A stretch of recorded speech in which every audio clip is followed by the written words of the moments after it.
우리 죽은 어메 귀신이 매형을 잡아가는 바람에 매형이 그렇게 급사를 하시다네요. 엄마가 이만석 씨 때문에 미치다니, 그 엄마를 이만석 씨가 사람을 시켜 죽이다니, 아니 절대 그럴 리가 없다. 이제 엄마는 이 세상 살아가는데 너 하나뿐이야. 넌 나를 실망시키지 않을 거지? 엄마, 나도 엄마 하나뿐이야. 엄마에게 좋은 딸이 될게요. 연 선생님, 여기까지가 끝이에요. 김요석? 내가 제대로 들은 걸까? 그 이름 요석 오빠가 아닌가? 어둡고 적막한 첩첩산중에서 한 줄기 밝은 빛을 본 듯 연신의 눈이 깜빡 환해진다.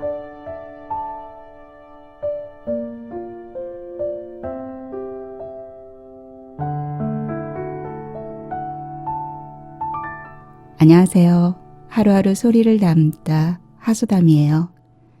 오늘은 연신의 노래 마지막 시간입니다. 연신의 노래는 작가 조순자님의 무엇이 되어 만나리 도서에 수록된 중편 소설인데요. 이 책에는 엎드린 산과 연신의 노래 두 편의 중편 소설이 있습니다. 그 구성이 굉장히 흥미로운데요. 연신의 노래 1에서 등장했다가 사라진 요석 오빠 기억하시나요? 연신은 그 꿉꿉스런 요석 오빠를 마음속에 꼭꼭 묻어두고 요석 씨도 연신이를 가족으로 지켜주고픈 누이로 마음속에 품고 먼 길을 떠납니다. 엎드린 산에서는 바로 그 요석 오빠의 이야기가 진행되고 연신의 노래에서는 연신의 파란만장한 삶의 이야기가 진행되게 됩니다. 결말은 어떻게 되었을까요? 상상이 되시나요? 오늘 이야기에 귀 기울이신다면 절묘한 이야기 구성에 반할 거예요. 하지만 구독자분들에게 약간의 여운을 남기려 합니다. 엎드린 산 요석 오빠의 이야기는 활자로 만나보시면 어떨까요? 자, 그러면 연신의 노래 마지막 이야기 속으로 들어가 볼게요. 하소담의 낭독에 귀 기울여 주세요. 구독과 좋아요, 댓글은 하소담에게 큰 사랑으로 다가옵니다. 끝까지 함께 해주세요.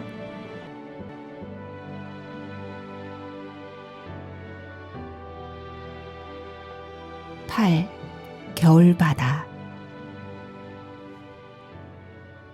이제 가을이 깊어가고 겨울을 예고하는 싸늘한 바람이다. 낙엽들이 바람 따라 이리저리 뒹굴었다. 일과 공부, 그보다 변 선생과의 뜨거운 사랑으로 계절을 잊었었다. 엄마, 어디 가려고? 오랜만에 엄마 고향 가보려고. 강남 터미널에 나가 상주행 버스표를 사고 버스에 오르기 전 오래된 수첩을 찾아 동생 동현의 집에 전화를 했다. 마침 동현이 전화를 받았다. 웬일이고? 누이 무슨 일 있나? 아니다. 그냥 고향에 가고자 봐 나왔다. 내 저녁 8시쯤 상주 터미널에서 내릴 테니 내가 좀 나온나? 오랜만이라 내 통 지리를 모른다 아이가.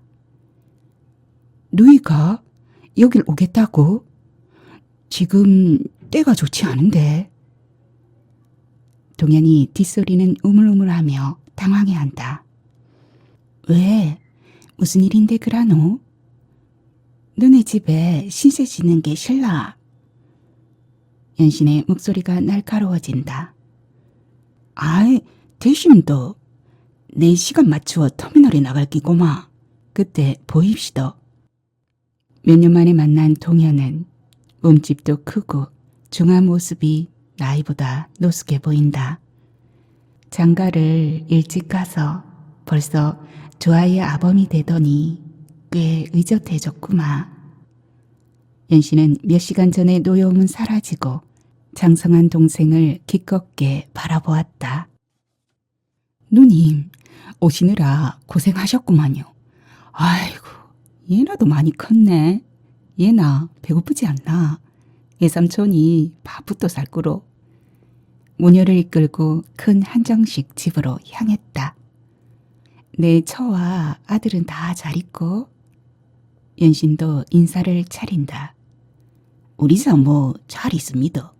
내년 봄이면 한 식구 더 늘어예. 그러나 잘됐다. 축하한다. 그라모 뭐 더 바랄 게 있을라고. 연신도 기분이 좋아진다. 입에서 살살 녹게 맛있는 불고기와 뜨끈한 만둣국으로 배를 채운 모녀가 일어설 채비를 하는데 동현이 목소리를 낮추어 연신에게 말한다. 지금 누이 읍내나 고향 마을에 가서 사람 눈에 띄는 게 좋지 않습니다. 오늘은 여기 가까운 여관에서 하룻밤 유하시고 내일은 어서 떠나는 게 좋을기요. 연신의 의문과 노여움에 찬 날카로운 시선을 느낀 동현이 얼른 이어 말한다. 자세한 말은 자리를 옮긴 다음에 하십시다. 무겁고 신중하게 말한다. 여긴 지금 소문으로 말이 많습니다. 아마 이 지방 신문에도 한번 났을기요. 무슨 소문? 연신이 궁금하고 답답해서 묻는다. 우리 죽은 어메 귀신이 매형을 잡아가는 바람에 매형이 그렇게 급사를 하시다네요. 뭐라? 그게 뭔 말이고? 사실 매형 돌아가실 때부터 그런 소문이 있었습니다마는 근거 없는 헛소리로 웃어 넘겼지로. 동현이 말을 끊고 잠시 누나를 본다. 쑥검은 눈썹으로 미간을 좁혀 걱정스러운 표정이다. 이제 3년이나 지냈으니까 잊혀질 만도 하구마. 사실 한 달 후 전에 어메 살인범이 잡혔어요. 다른 사건으로 걸렸는데 치조를 하다 보니 매형 사건도 실토를 해더만이라. 그놈 입에서 이만석이 어메를 죽이비라고 사주를 했다 카대. 다시 누나 연신을 지그시 바라본다. 니는 뭐 좀 아는 게 없노? 하듯이. 와 얘나 아빠가 어메를 와. 목소리가 높아지려는 연신에게 동현은 곤히 자고 있는 예나를 눈짓하며 입술에 손가락을 들어 보인다. 둘이는 다시 목소리가 작아진다. 그놈 말에 매형이 어메 미쳐 떠돌던 때 몇 번 만나다 카대. 아마 엄마를 타일러서 집으로 보내려고 한 게 아니겠나. 연신이 짐작으로 부드럽게 말한다. 아이라, 어메가 남자만 보면 이만석하고 쫓아갔던 기라. 그라이 읍내에 도대체 만석이가 누군데 그에 미쳤노 하고 쑥뜨겼다네. 읍내에서 꽤 이주로 알려진 매형이 똑같은 이름의 엄청 실에 매매 불편했겠지. 더구나 사위 장모가 나이가. 그래서 와 죽이기 꺼져. 너도 그놈 말을 믿나? 매형이 이미 저 세상 사람이라고 덮어 씌우는가? 매형은 그럴 사람이 절대 아니다. 연신이 힘주어 말한다. 내도 누나처럼 믿고 싶지. 그런데 이상한 건 매형의 형님이란 작자가 비록 죽은 동상이지만 동생을 위해 아무 변호가 없는 기라. 이미 고인이 된 사람이지만 이렇게 추접하고 무서운 살인사건에 연루된 동생에 대해 오직 난 모르쇠 하는 거야. 와, 동생 재산 독차지해가 부자가 됐으면서 어쩌면 그리도 인정머리가 없노? 동현은 정말 속 터지고 열받아 주전자물을 컵에 따라 벌컥벌컥 마신다.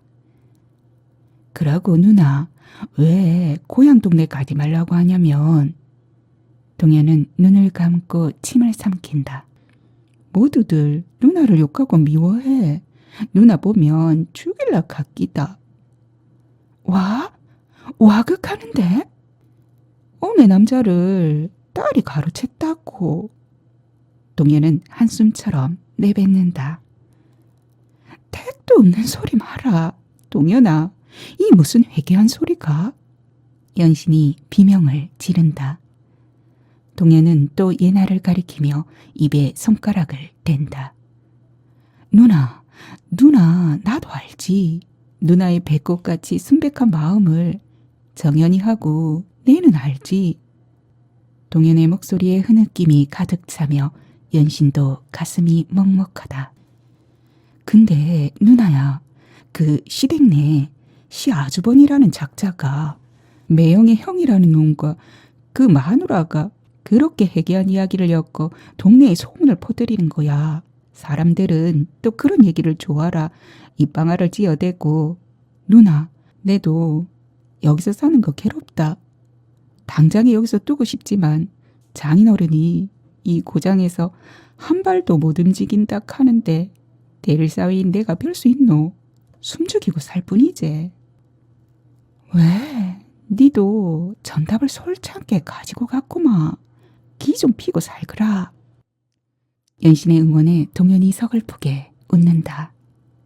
그기 누나가 이만석 씨에게 시집가며 대가로 받은 게 아니가. 그거 생각하면 내 피눈물 난다. 어찌 자랑스럽겠노. 밤이 이슥하도록 밀리고 막힌 이야기를 하다 동현이 집으로 가겠다고 일어섰다. 한없이 서운한 연신의 마음이지만 붙잡지는 못했다. 그 서운한 마음을 알아챈 동현이 말했다. 누나야, 여긴 잊어라. 모두 잊고 멀리 가거라. 손가락질 받지 않고 자유롭게 살 곳으로 떠나거라. 동현은 잠시 말을 끊고 생각에 잠겼다. 네, 정연이에게 말해놨다. 누나 미국으로 데리고 가라고. 아마 수속하고 있을 끼구마. 연락 오면 퍼뜩 떠나거라. 동현이 떠난 후 연신은 수세미처럼 뒤엉킨 머릿속을 어찌해 볼 도리가 없다. 엄마가 이만석 씨 때문에 미치다니. 그 엄마를 이만석 씨가 사람을 시켜 죽이다니. 아니, 절대 그럴 리가 없다. 그이는 그럴 사람이 아니다. 연신은 세게 머리를 흔든다. 머릿속은 더 엉망진창이다. 꼬리를 무는 회개한 이야기들의 중심에는 연신 자신이 거기에 있다. 아, 이번엔 연신이 미칠 것 같은 혼란의 극치가 되었다. 밤을 꼬박지 세운 연신은 예나에게 아침밥을 사 먹이고 터미널로 나가 속초행 버스표를 끊었다. 예나야, 바다 보러 가자. 엄마도 처음 보는 바다지만 아마 너도 보면 좋아할걸? 예나는 불안하다. 그 낯선 사람들이 우리 집에 쳐들어온 후 엄마는 이상해졌다. 생전 돌아보지 않던 고향을 다 찾고 고향 마을을 자세히 돌아보지도 않은 채 이젠 또 웬 바다인가. 엄마가 많이 심란하고 괴롭고 힘든 모양이다. 엄마가 불쌍하다는 생각에 정작 할 말은 꾹 참는다. 엄마는 군것질거리를 한 봉지 사들고 예나 심심하면 보라고 만화책도 몇 권 샀다. 바다는 정말 엄청나다.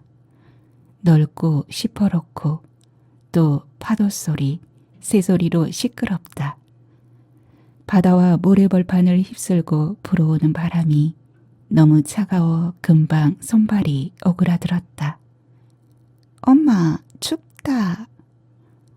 예나는 민박집의 따뜻한 방을 생각하며 엄마를 보았다. 엄마는 찬바람이 느껴지지 않는지 돌비석처럼 서 있다. 무척 슬퍼 보여 또 할 말을 꾹 참았다. 연씨는 대입 검정고시 공부할 때 달달 외웠던 시를 생각한다. 겨울바다에 가 보았지. 그대 생각을 했건만도 매운 해풍에 그 진실마저 눈물 져 얼어버리고 허무의 불 물이랑 위에 불붙어 있었네. 나를 가르치는 건 언제나 시간. 끄덕이며 끄덕이며 겨울 바다에 섰었네. 이제 많이 잊어버렸지만 띄엄띄엄 기억 찾아 마음속으로 읊어본다. 아기와 이기심, 치욕만이 가득한 저 바깥 세상에 나가고 싶지 않다. 그냥 여기서 잠들었으면. 며칠 연신의 마음속에 우뚝 붉어진 고집이다. 그런데 아직 어린 내 딸 예나. 예나를 생각하며 연신은 깜짝 놀랐다. 예나는 바닷가 추운 바람에 새파랗게 얼어 바들바들 떨고 있었다. 어서 들어가자. 춥다. 예나의 반가운 음성이 들린다. 그럼 엄마, 오늘 당장 집에 가는 거예요? 연신은 민박집으로 향하며 딸에게 묻는다. 예나는 빨리 집에 가고 싶어? 그럼 엄마, 벌써 5일째나 결석해서 선생님이랑 친구들이 걱정해요. 나도 빨리 학교 가고 싶고요. 예나는 뜸을 들여 망설이듯 엄마 눈치를 보며 말했다. 그리고 그 사람들이 우리 집 몽땅 차지하고 살까봐 걱정돼요. 아무려면 주인 있는 내 집을 함부로 뺏을까봐 예나 걱정꾸러기네. 그런데 예나의 걱정이 사실로 되어 있었다. 집으로 들어서니 거기네 식구들이 안채를 차지하고 있다. 안방과 건넌방의 번듯한 살림 가구는 그냥 놔두고 허접스런 물건들만 뜰 아랫방으로 어지럽게 던져놓았다. 어이가 없어 입만 벌리고 섰는 연신에게 다가온 건 애들 할머니. 내 아들하고 많이 얘기해봤다. 걔는 너와 절대 헤어질 수 없다 하더만. 그렇다고 엄연히 애까지 딸린 눈 시퍼런 조강지처를 내친단 말까. 그도 안 될 말이고마. 우리 집안이 모여서 의논을 했다 아이가. 둘이서 여기 한서방 섬기며 오손도손 살아라 카이. 우리 늙은이는 내려가 시골살이 할 테니 우리 걱정은 말더라고. 마치 큰맘이나 쓰듯 나직나직 부드럽게 말한다.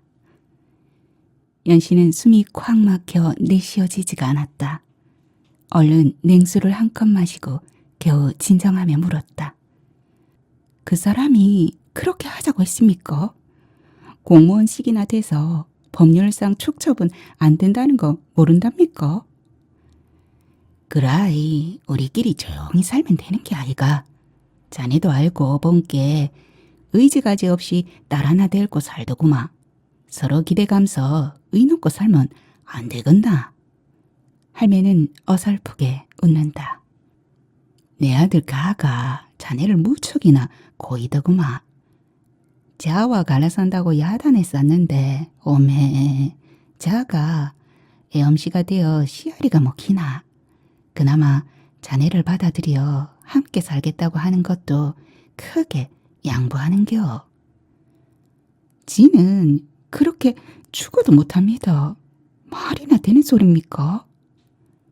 연신의 음성이 높아졌다. 부엌에서 은근히 엿듣던 애엄마가 후다닥 뛰어나오며 갈고리 손을 들어 푸들푸들 떤다.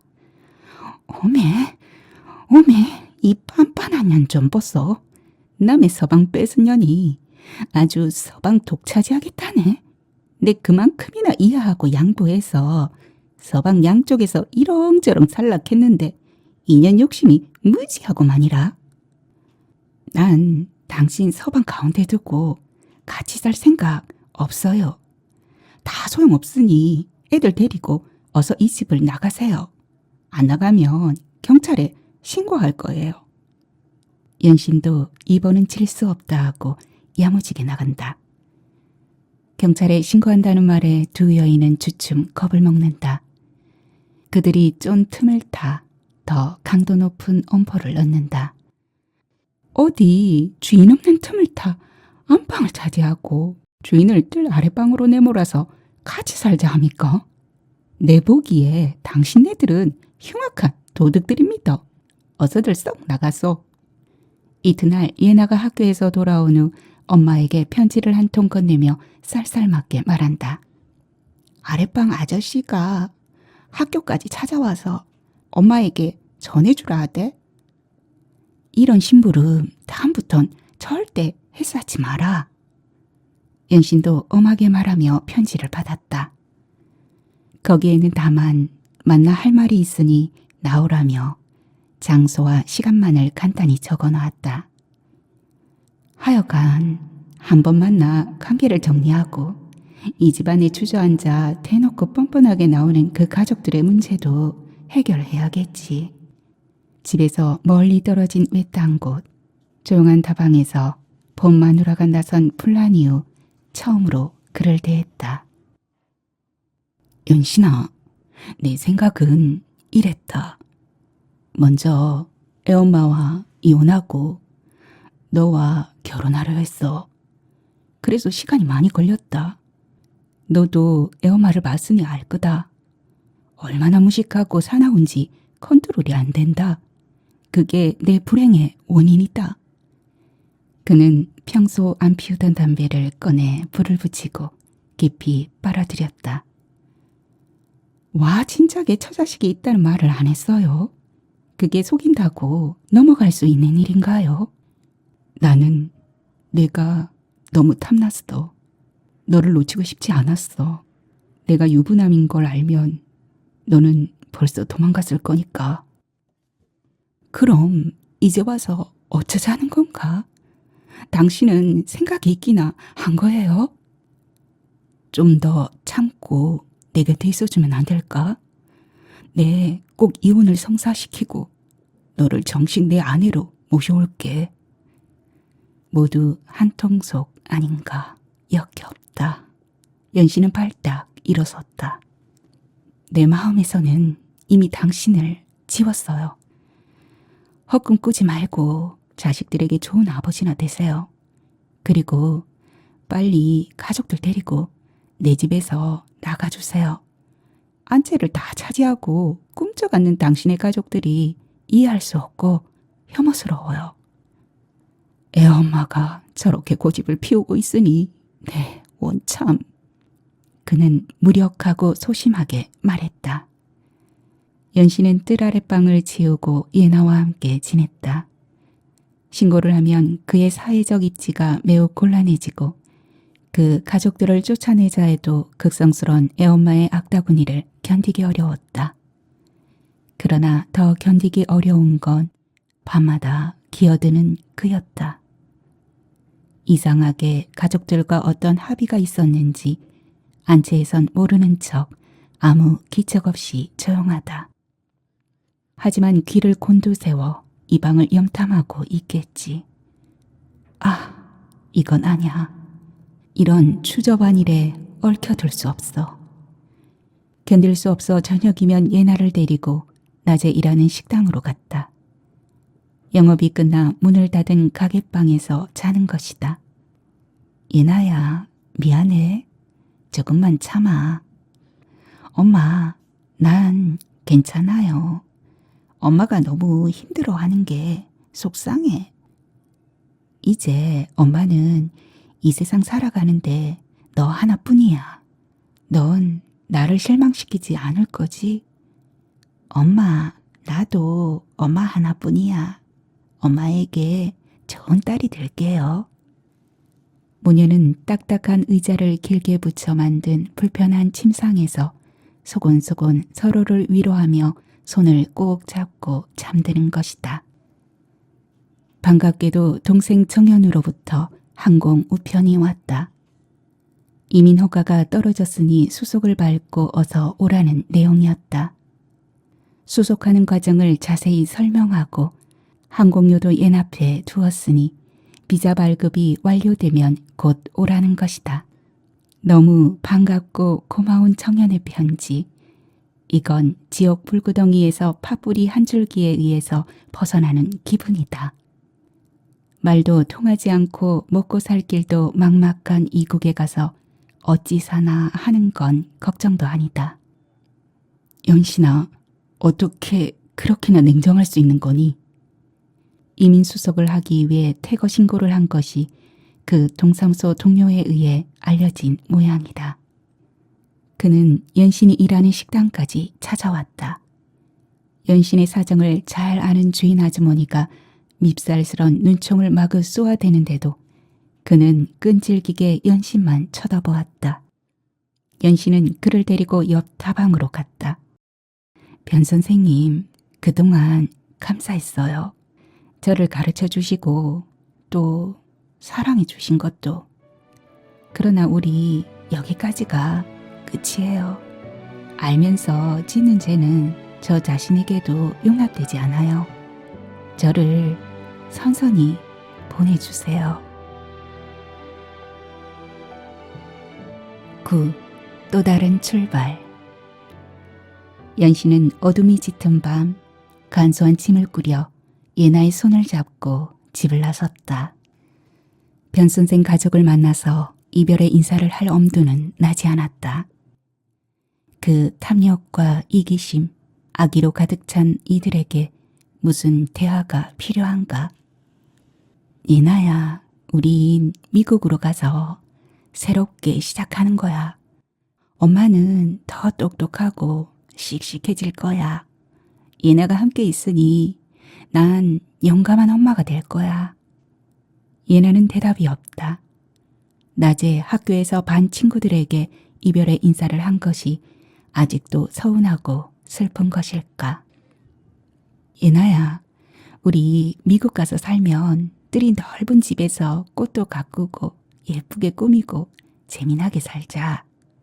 예나는 학교에 들어가 신기한 미국 친구들도 많이 사귀고 또 공부 열심히 해서 아이비리그 유명한 대학도 다니고 멋진 사람으로 자라는 거야.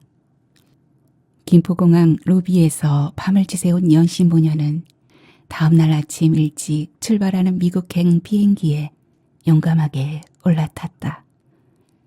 이 오욕으로 멍든 땅을 떠나 새로운 출발이다. 알래스카 앵커러지 공항을 거쳐 뉴욕 케네디 공항에 도착한 것은 13시간을 거친 한낮이었다. 짐을 찾아 로비로 나오니 정현 부부가 마중 나와 있었다. 뉴저지 남부 프린스턴 지역에 사는 정현의 집은 산뜻하고 쾌적한 타운하우스였다. 아담하게 손질된 잔디와 꽃들이 어울려 파스텔톤 물감을 뿌려 놓은 듯 화사했다. 정현의 처는 치과 의사로 일하고 있으며 정현은 로스쿨에서 국제 변호사 자격을 따기 위해 아직 공부를 계속하고 있다고 했다. 그들에게는 36개월쯤 되는 어린 사내아이가 있어 예나는 금방 그 아이와 어울려 데리고 논다. 예나는 어린 동생이 있다는 게 무척 기쁜 모양이었다. 예나를 학교에 전학시키고 연신도 일주일에 2번 운전 교습을 받았다.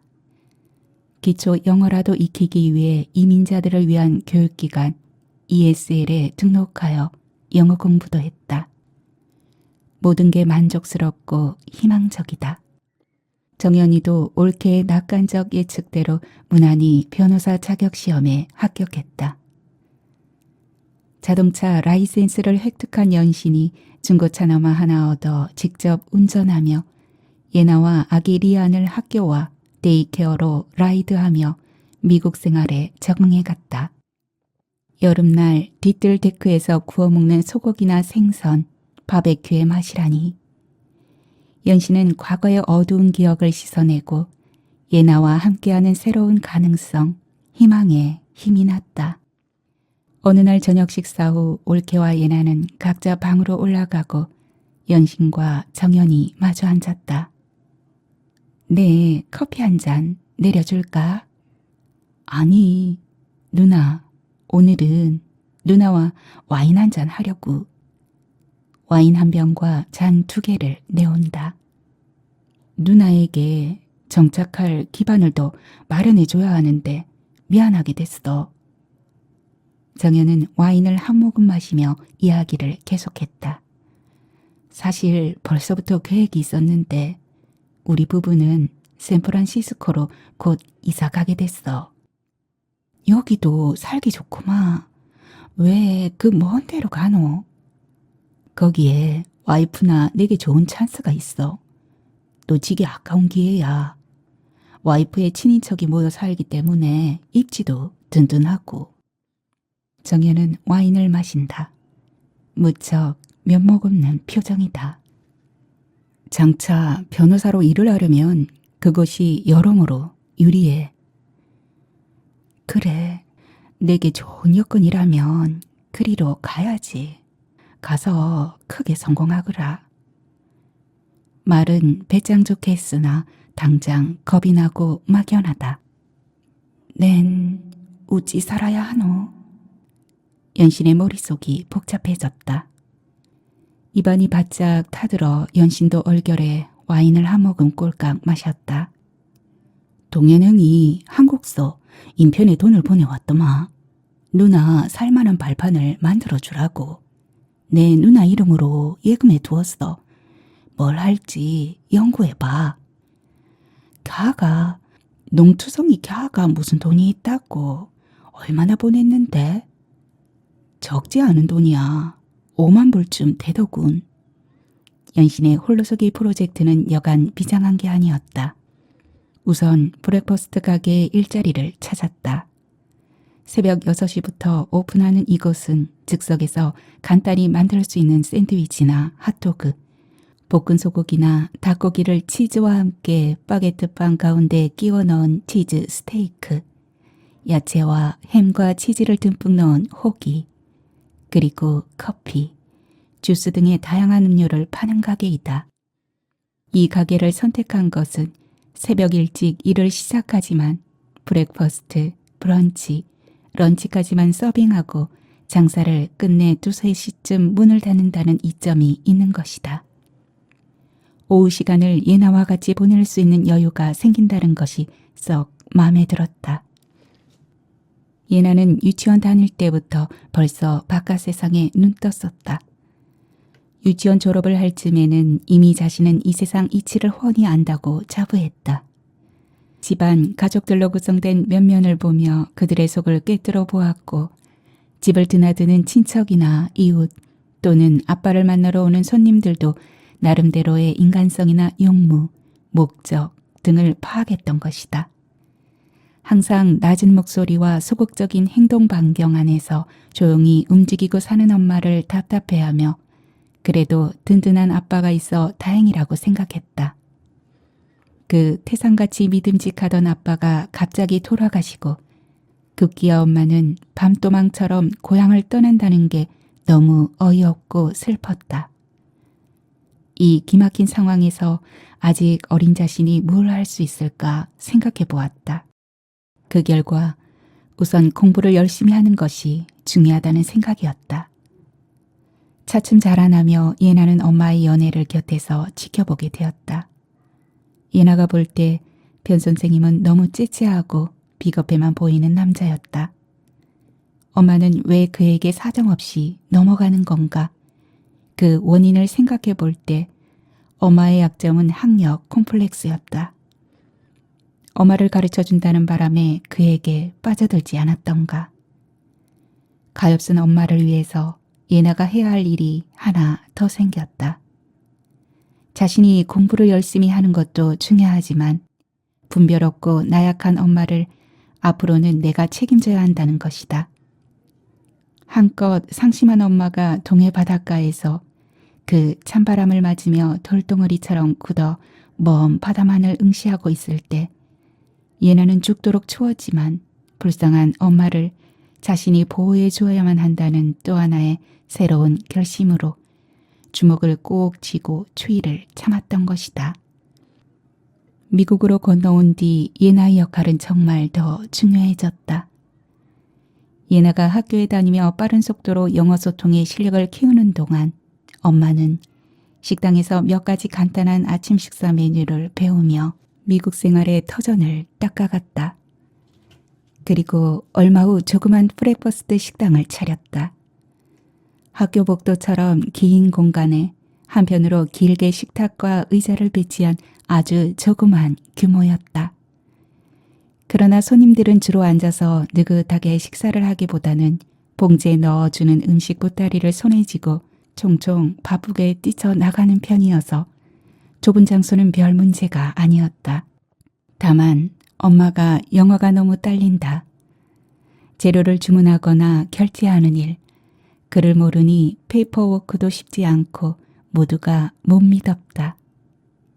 예나는 학교에서 돌아오는 길로 가게에 들러 매상을 체크하고 재료 구입을 위해 마켓에 전화를 하며 또한 대금을 결제했다.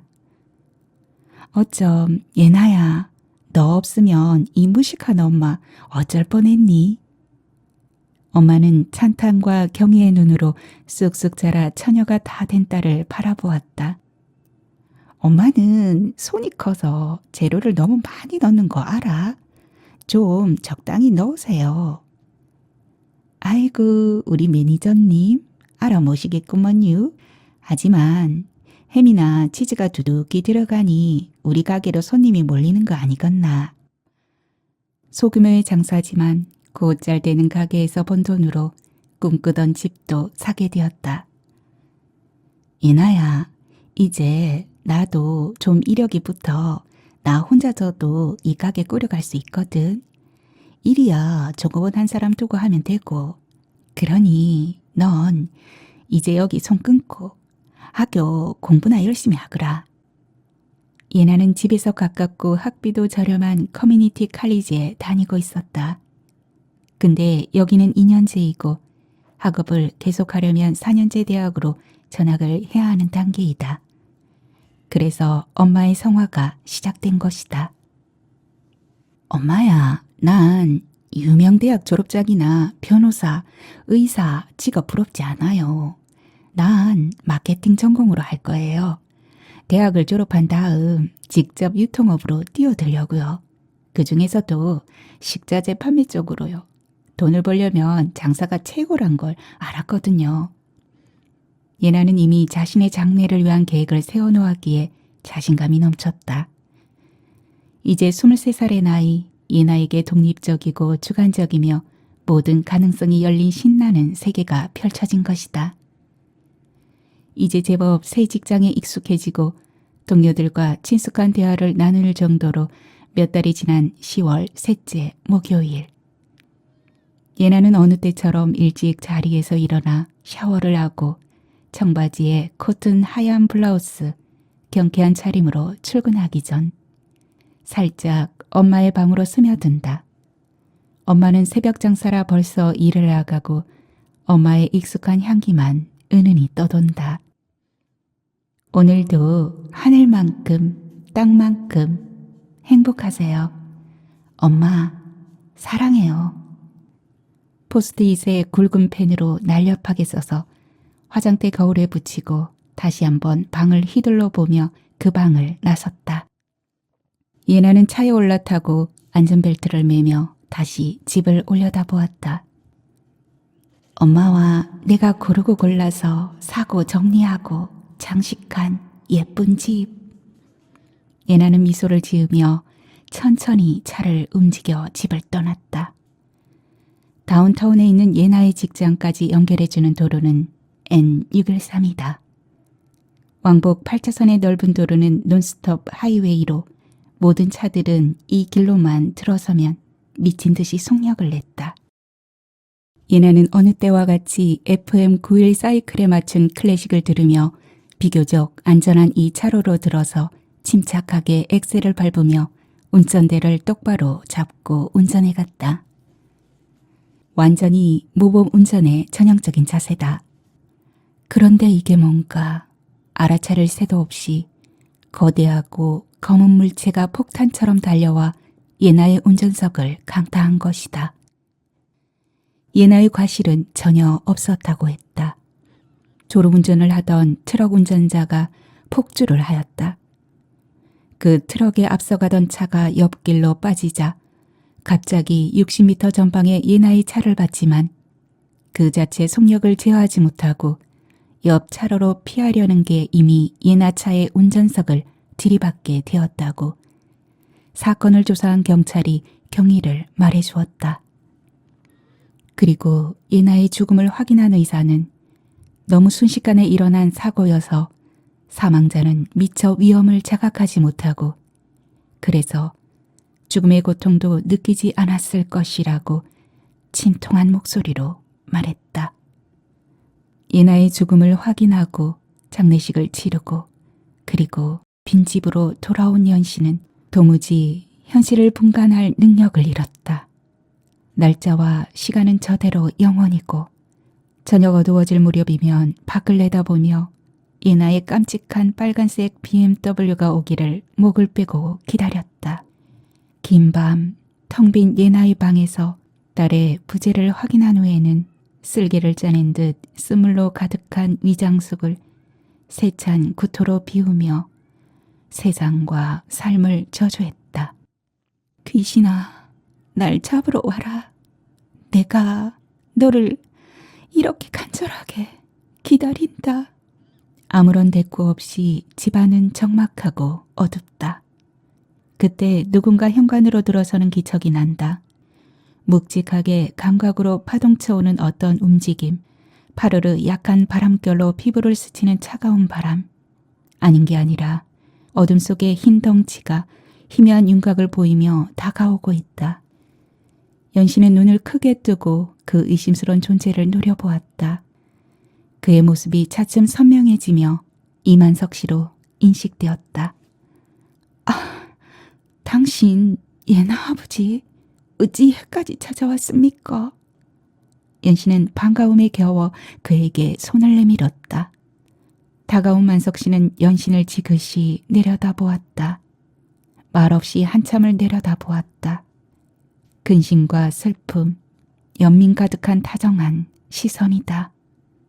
가엾은 연신아, 내 네 행복하게 살기를 그토록 바랐구마. 왜 이런 몰골로 슬프고 외롭게 있노? 만석 씨는 치밀어 오르는 격정에 못 이긴 듯 몸을 구부려 연신의 어깨를 잡는다. 그의 얼굴이 가까이 다가오며 입술이 뺨에 닿는다. 그 입김이 싸늘하다. 차가운 소름이 서늘하게 온몸을 감는다. 연씨는 화들짝 놀라 그 얼굴을 힘껏 밀어낸다. 손에는 아무 걸리는 것 없이 허공에서 힘없이 나붓길 뿐이다. 두렵다. 공포로 인해 온몸이 굳으며 숨까지 조여온다.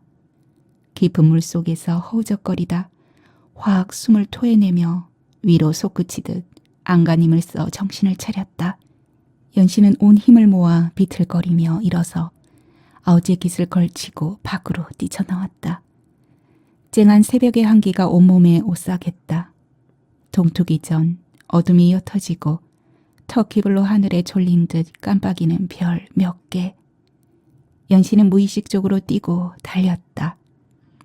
옅은 안개가 땅을 애무하듯 가라앉아 흐느적거리는 적막한 길을 달리고 달려 뛰었다.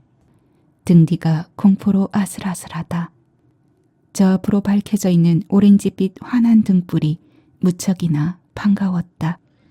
무의식적으로 달려온 곳, 그곳은 연신이 평소 다니던 교회였다.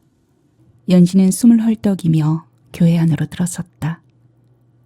예배당하는 희미한 조명 아래 몇몇 신자들이 묵묵히 엎드려 기도하고 있었다. 가끔 탄식하듯 흐느끼는 간구의 목소리도 들린다. 연씨는 의자에 털썩 주저앉아 가쁜 숨을 고르며 머리를 숙인다. 그러나 기도는 없다. 다만 할 일 없이 속으로 되낼 뿐이다. 내가 더 이상 바랄 게 없습니다.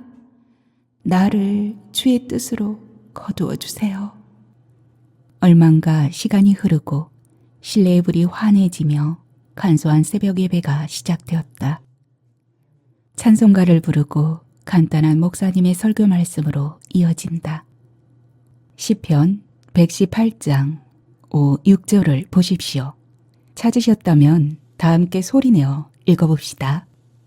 내가 고통 중에 여호와께 부르짖었더니 여호와께서 응답하시고 나를 넓은 곳에 세우셨도다.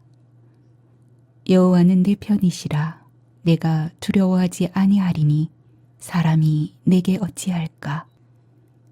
우리의 삶 가운데 견딜 수 없는 어려움이 밀려올 때 자비와 인자하심이 풍성한 하나님께서 우리를 틀림없이 보살피시고 우리가 필요로 하는 보호를 해 주신다는 약속의 말씀입니다. 그러니 언제나 우리 편이신 하나님 앞에 인생의 슬픔과 고통을 모두 맡기고 영혼을 잠잠케 하십시오. 모든 것 다 변해도 신실하신 하나님은 변치 않으십니다. 연신은 얼굴을 두 팔 안에 묻은 채 움직이지 않는다. 그대로 잠이 든 것일까? 예배가 끝나고 목사님의 광고 시간. 이번 주 토요일부터 5일간 김요석 목사님을 초빙하여 집회를 열게 되었습니다. 김요석 목사님은 저 중국 오지에 있는 나환자촌에서 환우들을 돌보며 그들에게 하나님을 전파하는 아주 귀한 사역을 하고 계십니다. 좀 채 세상에 나오지 않으시는 분인데 우리가 누차 청을 올려 이번에 특별히 모시게 되었습니다. 여러분, 아무쪼록 많이 참석하시고 귀한 은혜 받으시기 바랍니다. 잠든 것처럼 미동도 않던 연신의 얼굴이 번쩍 들렸다. 김요석? 내가 제대로 들은 걸까? 그 이름 요석 오빠가 아닌가? 어둡고 적막한 첩첩산 중에서 한 줄기 밝은 빛을 본 듯 연신의 눈이 깜빡 환해진다. 10. 여호와 이레. 과연 반가운 요석 오빠를 먼 발치에서 나와 바라보게 되었다. 김요석 목사는 호리호리한 몸매에 60이라고는 생각할 수 없도록 해사하고 맑은 용모였다. 그의 목소리는 낮고 부드럽지만 강력한 신념과 신령한 기운이 넘쳤다. 그는 시종 웃음 띤 얼굴로 놀라운 이적이 가득하고 은혜 충만한 설교 말씀을 선포했다. 연신은 매 시간마다 빠짐없이 집회에 참석하며 김요석 목사의 말씀으로 위안받았다. 그러나 요석 오빠 앞에 나선다는 용기는 없었다. 아주 옛날 어린 시절 한때 요석 오빠는 어려운 일이 생기면 자기에게 오라고 말한 적이 있었다. 그러나 때묻고 상처받아 인생의 생기가 다 빠져버리고 누추한 욕심만 남은 내가 그 앞에 나서봤자 무엇을 하겠다는 것인가. 그가 떠나기 전까지 설교 말씀이나 열심히 들으며 그의 모습을 가슴에 담은 채 찢어지고 피 흘리는 상처를 스스로 핥아 치유하는 개처럼 그렇게 살아야겠지. 집회의 마지막 날임을 알리고 김요석 목사는 웃으며 덧붙여 말했다. 이제 저는 하나님이 지정하신 내 자리로 돌아갑니다. 목사는 너무 유명해지면 안 된다는 게 제 소신입니다. 그래서 아마 다시 나오지 않을 겁니다. 영영 다시 여러분을 못 뵐지도 몰라요. 내가 있는 곳은 정말 할 일이 많은 바쁜 곳입니다. 저만의 힘으로는 부족해요. 누군가의 도움이 필요해요. 그리고 잠깐의 침묵 속에 좌중을 둘러보다 말을 잇는다. 그래서 부탁을 드립니다. 여러분 중에 혹시 나와 같이 그곳에 가서 함께 체험하고 봉사하실 분은 없습니까? 그러나 미리 말씀드릴 것은 한번 들어가면 평생을 그곳에서 함께 고락을 겪으며 살겠다는 의지와 각오가 있어야 합니다. 만약 그런 바람이 있는 분은 손을 들어주십시오. 순간 장내는 조용하다. 서로를 둘러보는 고갯짓만 바쁘다. 연신은 순간 자신의 생각이 미쳐 따라갈 새도 없이 반사적으로 손을 번쩍 들고 몸을 일으켰다. 제가 함께 따라가겠습니다. 멀리에서 자세히 알아볼 수 없는 한 여인. 둥글럽적하고 펑퍼짐한 몸매. 아, 반갑습니다. 꼭 결심이 서신다면 함께 사역을 떠나십시다. 요석은 반기며 말했지만 진지하게 기대한 것은 아니었다. 얼마간 불신을 품고 자신을 탐색하는 신자들에게 향한 하나의 생각의 전환 또는 자신의 진정을 밝히려는 간접 제스처 정도로 생각하며 재지 있게 말을 맺은 것이다. 잠시 소란했던 장내도 다시 침착한 분위기로 바뀌고 조용해지며 그렇게 집회의 대단원이 끝났다. 세상 외출은 여기까지. 요석은 다시 중국으로 돌아가 오직 그곳에서 자신의 사명을 위해 최선을 다할 것을 다짐하며 떠날 준비를 마쳤다. 이튿날 아침 일찍 숙소로 뜻밖의 한 여인이 찾아왔다. 머리는 윤기를 잃어 부스스하고 눈빛은 어둡고 불안하다. 굵은 허리 위로 추리닝 같은 허름한 바지를 걸쳤다. 저를 알아보시겠습니까? 그 여인이 의심과 번민 때문에 가볍게 떨리는 목소리로 물었다. 어제 저녁 예배 중 광고 시간에 손을 들었던 분? 그렇기도 하죠.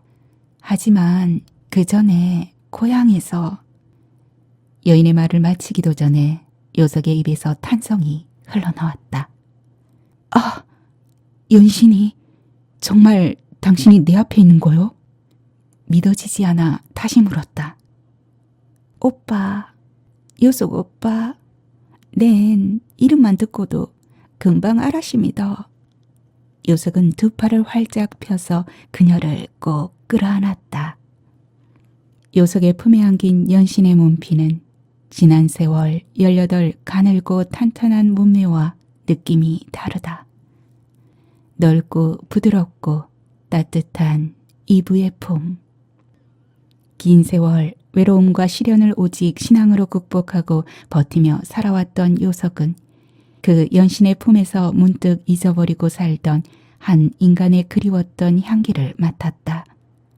아늑하고 편안하다. 그러나 다음 순간 요석은 새삼 연신을 찬찬히 훑어보았다.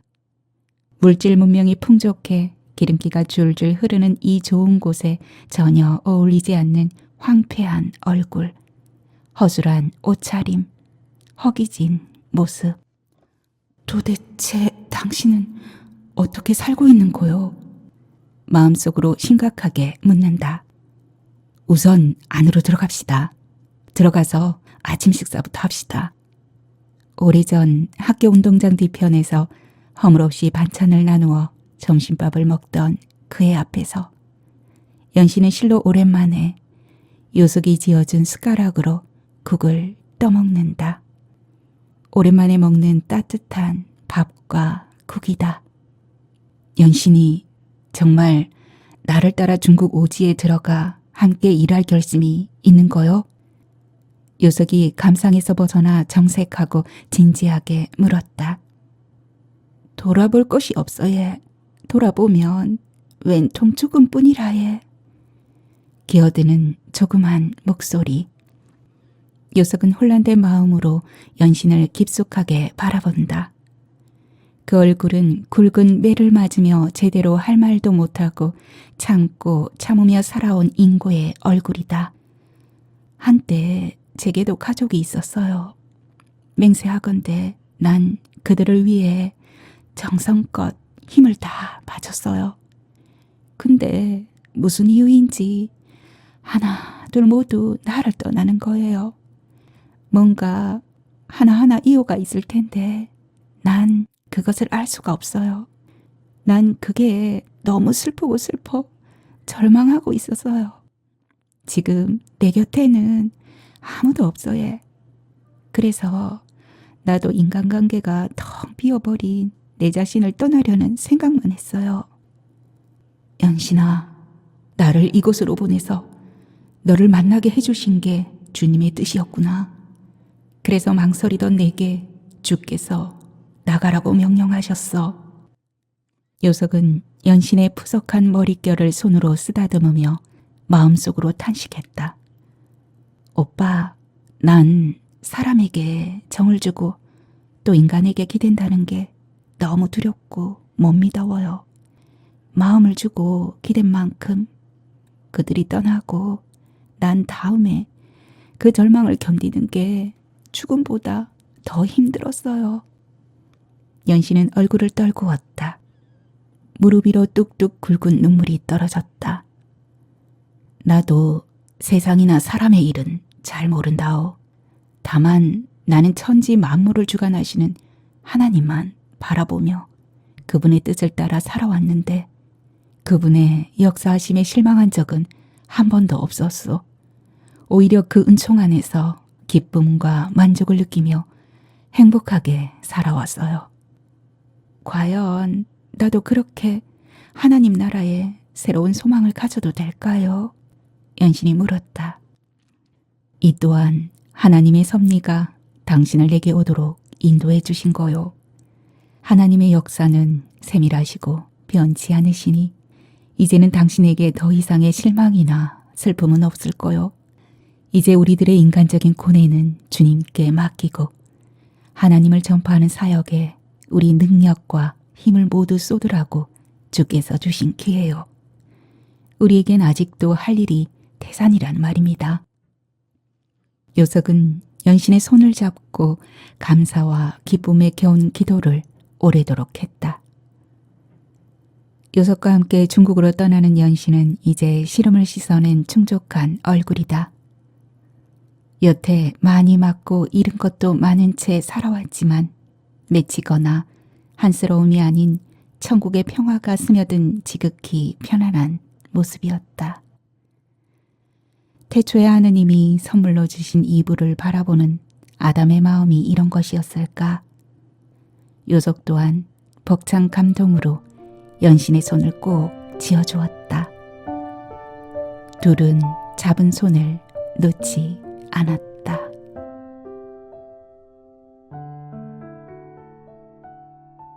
네, 하소담 낭독은 여기까지입니다. 연신의 노래 낭독을 끝으로 작가 조순자님께 감사 인사드립니다. 미국 필라델피아에 거주하고 계신 작가님께서 메일로 따뜻한 응원의 글과 격려를 해주셨는데요.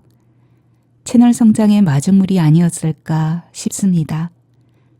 그리고 저의 영상을 갑자기 많이 봐주시는데요.